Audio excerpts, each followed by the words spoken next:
জীবনকে ঠিকভাবে চালাতে গেলে আমাদের নেতাজি ছিলেন দেশভক্তি।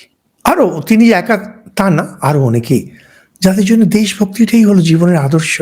কিন্তু জীবন দর্শন আর একটু গভীরে চলে, যেখানে কোনো মূল্য, যেমন সক্রেটিস ছিলেন, তিনি বললেন যে ট্রুথ, সত্য।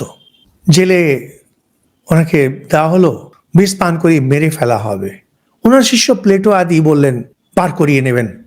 উনি বললেন না, এটাকে নিয়ে আমি এতদিন বেঁচে আছি, আমি এটাকে ছাড়তে পারি না। মারা গেলেন তিনি। মহাভারত যারা শুনছেন আমাদের এখানে, দেখবেন কত এরকম জীবন দর্শন, স্থির আছেন জীবন দর্শনে। আধ্যাত্মিক জীবনে জীবন দর্শন হচ্ছে মাস্ট মাস্ট।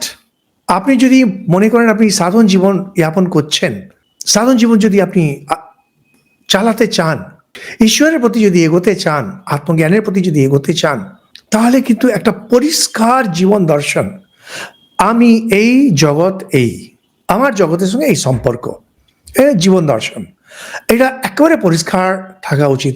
আর এটা আসে পুরোপুরি ঈশ্বরকে আপনি কিভাবে দেখেন সেটার উপরে। ঈশ্বর যদি আপনার কাছে সত্য হন, স্বাভাবিক আপনার ঈশ্বরের সঙ্গে একটি সম্পর্ক হবে। সেই সম্পর্কটা এই যে ঈশ্বরের সৃষ্টি, সেখানেও চলে আসবে।